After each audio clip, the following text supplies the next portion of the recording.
네, 반갑습니다. 백노무사입니다. 이분은 수습기간 중에 해고를 당하셨어요. 그래서 부당한 해고를 당했다라고 지금 말씀하시고 있는데 한번 보겠습니다. 여러 번 면접 후에 12월 입사를 했는데 얼마 전에 입사를 하셨네요. 처음에는 수습 3개월로 시작을 한다고 이제 통보를 받으셨고요. 면접 때. 뭐 근로계약서를 쓰셨는지는 모르겠어요. 지금 근로계약서 작성 여부는 아직 모르는데 뭐 쓰셨으면 더 좋은데 뭐 일단 안 쓰셔도 상관은 없고요. 그 다음에 근무한 지 5일째인 금요일 갑자기 회사와 안 맞아서 계속 근무할 수 없다라고 통보를 받게 되었습니다. 자, 계속 같이 근무를 할 수 없다.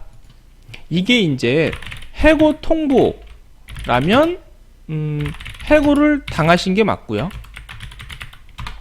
이게 해고 통보가 아니고 같이 근무할 수가 없을 것 같은데 뭐 어떻게 생각하느냐 혹은 퇴직해 줬으면 좋겠다 이렇게 의견을 묻는 거라면 이거 자체만으로 해고라고 보기에는 좀 약합니다. 자, 여기까지 보고 사유를 여쭤보니 대표께서 인사를 중요하게 생각하는데 뭐 인사말이 마음에 들지 않다 뭐 그렇게 해서 점심시간 이후에 갑자기 해고 통보를 받게 되었다. 본인은 해고 통보라고 이제 생각을 하시는 거고요. 구두로 일방적인 해고 통보를 받아서 부당해고 증거가 없는데 따로 보상 방법 없습니까? 라고 하셨어요. 자, 뭐 구두로 해고를 통보 받았다. 이렇게 두 번째 뭐 퇴직해줬으면 좋겠다. 이렇게 해서 이제 근로자가 오케이를 하면 이게 이제 권고사직이거든요. 근데 권고사직은 이런 일방적인 계약 해지인 해고와는 다릅니다. 해고와는 다르고요. 그거는 해고가 아니에요. 이렇게 오케이 하는 경우는 해고가 아닌데 만약에 그냥 그만 나와라. 그만뒀으면 좋겠다. 이렇게 언제까지만 나와라. 이런 말을 들었다면 이거는 해고가 맞습니다.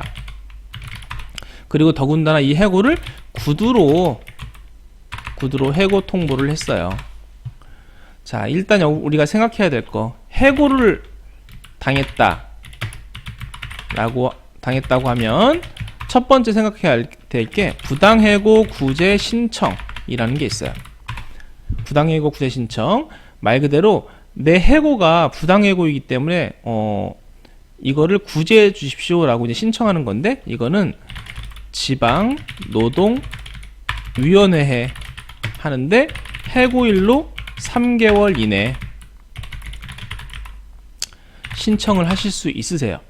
자, 보시면 여기 지방노동위원회라고 했는데 제가 노동위원회예요.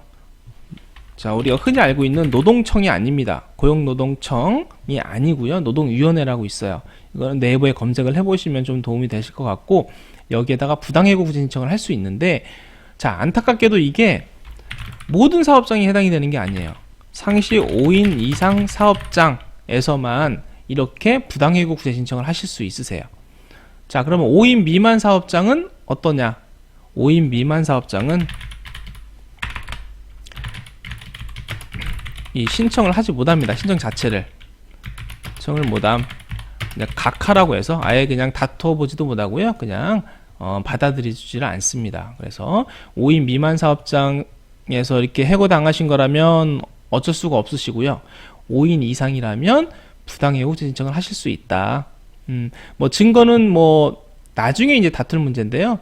일단은 본인 같은 경우 구두로 해고를 당했다. 뭐 5일 돼서 뭐 갑자기 점심에 불러서 이런 구체적인 상황을 잘 이렇게 이제 글로 이렇게 표현을 하셔야 되는데 일단 부당해고 구제 신청은 본인이 직접 진행하시기엔 좀 어려우세요. 그래서 일단 뭐 노무사와 상담을 먼저 한번 받아보실 것을 제가 권하고요. 그 다음에 이제 뭐 국선 노무사도 있기 때문에 요건 되면 그것도 이제 이용하실 수가 있으십니다. 그래서 일단은 그렇다는 거. 그리고 이제 우리가 보통 이렇게 해고를 당하면 해고 예고 수당이 발생된다는 걸 좀 많은 분들이 아시는데요.